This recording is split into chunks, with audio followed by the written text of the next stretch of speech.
on a méprisé le forgeron, on a méprisé le guérisseur, parce que lui ne parlait pas la langue du colon.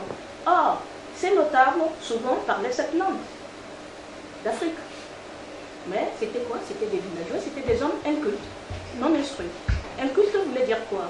Voulait simplement dire, vous ne parlez ni français ni anglais ou allemand à l'époque.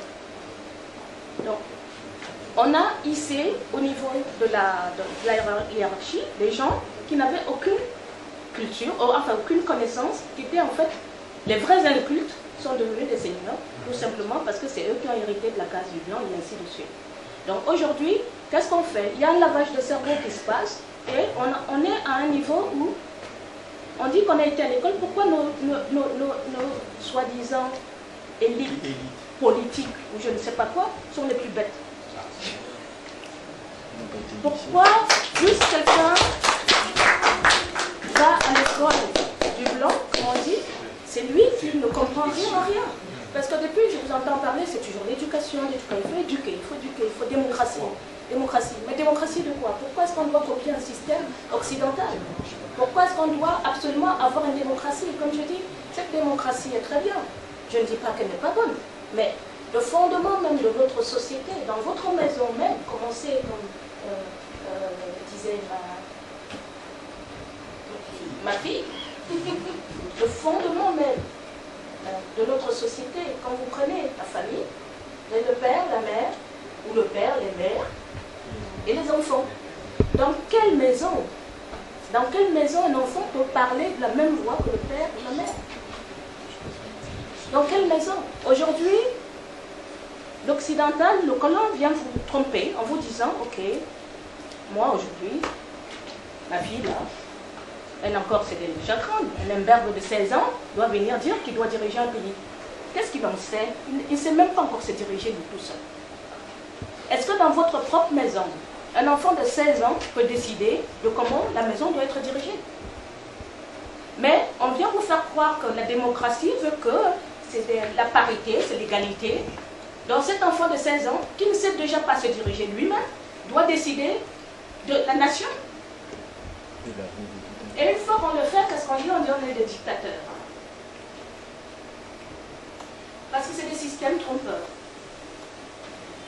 Allez, déjà, si, d'accord, on voit les Américains le faire aujourd'hui. Ils dire, ok, qu'est-ce qu'on mange aujourd'hui? L'enfant dit ce qu'il mange. Ça donne quoi? Les obèses. Ça donne les gens qu'on a entendu à qui on n'a pas envie de ressembler. Si on doit voter à part égale, un enfant de 2 ans doit dire ce qu'il veut, effectivement. Bon, si c'est cette société qu'on veut, il n'y a pas de problème. Mais ça veut dire quoi, démocratie? Ou même y a-t-il une démocratie parfaite? Bon, donc, c'est un système qui n'est pas le nôtre. Ce n'est pas un système qui est calqué sur le nôtre. Pour pouvoir faire ça, il faut que déjà dans votre propre maison, vous acceptez que votre fils, le jour où il dit, papa, moi je veux sortir, je sors et je ne vais pas faire la vaisselle, vous lui dites, oui, mon fils, ok, tu as choisi, c'est ton droit. Ce jour-là, vous pourrez effectivement accepter qu'il y ait démocratie de la même manière. Du moment où ce cercle, ce fondement, l'État, la nation n'est faite que de ces familles qui après font la nation. Donc si dans notre façon d'agir, on n'est déjà pas démocrate à la base, je dis l'Américain le fait, il n'y a pas de souci. L'Américain le fait, mais même dans son foyer, il arrive à dire à un enfant, ok, on vote aujourd'hui, qu'est-ce qu'on mange? Mais êtes-vous capable de le faire? Voilà. C'est tout comme vous embrasez cette histoire, je vais dire c'est juste pour taquiner, hein, c'est pas pour soulever une polémique ou pour dire que je suis pour ou contre, mais simplement de dire, ok, il faut la monogamie, il faut ceci. L'homme africain ne réagit pas comme ça. La polygamie n'est pas un problème. La polygamie n'est pas un problème tant que chaque femme a son foyer. On a toujours, quand on dit l'enfant n'est pas l'enfant de la famille, l'enfant est l'enfant de la tribu. Donc, on prend... Ce que je veux simplement dire, c'est que on a pris des modes de vie, des concepts externes qu'on veut greffer sur notre culture qui n'est pas... Donc, qui n'est pas bonne. Donc, juste pour dire, donc, moi, sur le problème d'État-nation, enfin des États-Unis d'Afrique, c'est possible. C'est possible, c'est pas une utopie, c'est possible si on recommence effectivement à aller à la base, à se connaître soi-même, à savoir qui on est, avoir d'abord notre propre langue. Par notre propre langue, nous comprendrons de quoi on parle. Aujourd'hui, on parle une langue étrangère, on ne peut pas se connaître par cette langue-là. Il y a des choses dans la langue qui ne peuvent pas être traduites. Si vous cherchez neige dans ma langue, vous ne la trouverez jamais. Pas, je ne peux pas traduire ça. Donc du coup, il faut absolument que l'Africain se réapproprie son histoire, et c'est possible. L'histoire, elle est là. Quand on parle de développement économique, de se développer, on appelle toujours l'Africain, enfin, mendiant qui est assis sur des richesses. On en est à dire qu'on n'a pas un poids économique. On a un poids économique, on a une richesse, mais simplement, tant qu'on est en train de vouloir évaluer cette richesse par rapport aux codes qui sont donnés par celui qui veut nous appauvrir, on sera toujours pauvre. Bien sûr. Les États-Unis d'Afrique, mythe ou réalité? Donc l'ensemble des échanges qu'on a pu avoir, au final, on se rend compte qu'il y a deux positions qui sont clairement antagonistes.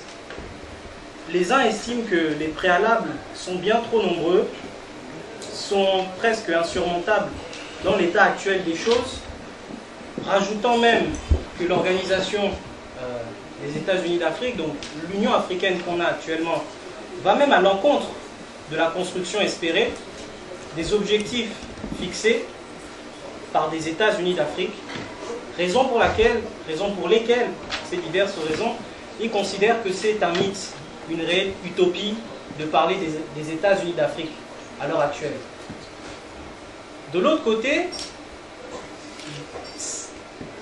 on peut estimer que finalement chaque génération doit jouer son rôle, que les jalons ont été posés par nos aînés, que nous devons remplir aussi notre tâche, et que c'est une réalité qui est en cours de construction, qui est perfectible, qu'il y a effectivement des préalables, l'éducation, l'intégration économique, mais que ces préalables et ces objectifs sont en train d'être atteints peu à peu. Bref, je vais vous laisser la parole. Nous avons deux équipes, nous avons un bon quart d'heure de discussion, en bonne intelligence. Comme depuis le début de cette soirée, on écoute si possible, et même si pas possible, on écoute les interventions des uns et des autres, on les respecte. Pour contrainte de temps, on limitera quand même les interventions de chaque membre d'équipe à 2 minutes par membre, maximum bien sûr, pour laisser le temps à chacun de s'exprimer. À vous la parole. Les États-Unis d'Afrique, mythe ou réalité? Je vais commencer par jeter un pavé dans la mare. Parce que le fait même de dire que les États-Unis d'Afrique sont un mythe, finalement, c'est l'historique même de ce qu'on appelle l'afro-pessimisme. Le fait de dire que l'Afrique, justement, pour rejoindre Nicolas Sarkozy, je ne reviens pas du tout dans la philosophie, de dire que l'Afrique n'est pas ancrée dans l'histoire. Le fait de se dire qu'on n'est pas capable, à un moment donné, d'être à la hauteur de l'histoire, à un moment donné de dire face aux défis qui nous attendent finalement. Il y a l'Union européenne qui se crée, il y a la Chine qui est galopante, il y a les États-Unis qui sont extrêmement forts, de se dire qu'à un moment donné, il y a quoi? Il y a le Sénégal, il y a le Gabon, des petits pays de rien du tout. Revenons sur les faits. Imaginons par exemple qu'on dise que la France ça fait combien? 65 millions d'habitants, l'Allemagne 80 millions d'habitants, des pays industrialisés qui sont parmi les leaders du monde. Alors, ne sont pas capables individuellement de s'en sortir par rapport à la Chine, aux États-Unis, qui sont obligés de se fédérer. Parce que c'est ça dont il est question. Imaginons que la France sorte de l'Union européenne à elle seule dans les mois qui suivent. Le déficit public augmente de 30%. Si elle se fait dégrader de sa note, c'est 1 point de croissance. Chaque point sur le taux d'intérêt, c'est 15 milliards d'euros. Alors, essayez seulement d'imaginer que dans 10 ans, dans 20 ans, dans 30 ans, qu'il ne puisse pas y avoir l'Union africaine, c'est carrément suicidaire. Et moi, j'ai une vision assez tragique de l'histoire finalement, que de se dire qu'à un moment donné, face à la Chine, qui est en train littéralement d'acheter l'Afrique, parce qu'il faut qu'on se le dise, la Chine est en train d'acheter l'Afrique. Alors, face à cela, il est obligatoire qu'on puisse négocier avec les Chinois d'égal à égal. Même si pour le moment ça fait un peu rêver. Mais si on n'essaye pas là maintenant, en 2011, de se dire là, il faut qu'on négocie d'égal à égal avec l'Union européenne, avec les Chinois, on est mort finalement. Parce qu'il n'y a pas... dans 10 ans, qu'est-ce qui va se passer? Si on continue sur le même chemin, on n'a plus de terrain. Nos ressources naturelles, on oublie. La démographie africaine, elle est galopante. Qu'est-ce qui reste finalement comme solution? Des guerres. On est clair là-dessus. Alors, deuxième axe. Là, il y a les Américains, il y a l'Union européenne qui sont en train de négocier les... comment ça s'appelle les... enfin, ils n'ont pas négocié, mais c'est...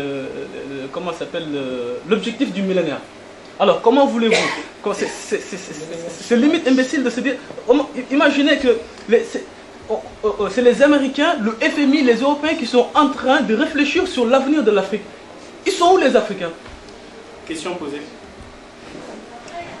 Moi, ce que je voulais dire, c'est que les États-Unis d'Afrique, mythe ou réalité, mythe, au jour d'aujourd'hui, au l'heure où on parle, et j'ai bien dit tout à l'heure que c'est une finalité.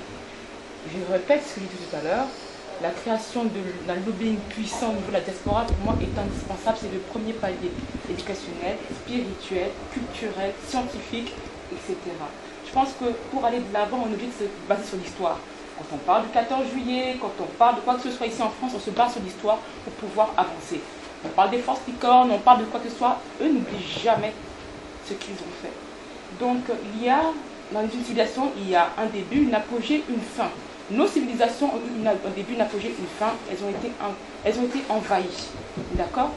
Au jour d'aujourd'hui. Il faut quand même savoir que c'est pas ça dont vous parlez au jour d'aujourd'hui, la France, de l'Allemagne, quoi que ce soit. C'est pas fait en un jour. Du jour au lendemain, on n'a pas vu l'Union africaine. La guerre de 100 ans, c'est pas moi qui l'ai inventée. D'accord? Ils se sont mis dessus. Au jour du moment, on se dit qu'on en a marre de se battre. On va faire une coalition et on va observer ce qui est à l'extérieur. On va voir comment on va se développer. D'accord? Ils ne se sont pas arrivés du jour au lendemain, l'Union africaine et l'Union européenne, à 27, 28 pays. Et même 28 pays, c'était il y a combien de temps? Il y a combien de temps? Donc, ça va commencer en 57. 30 secondes.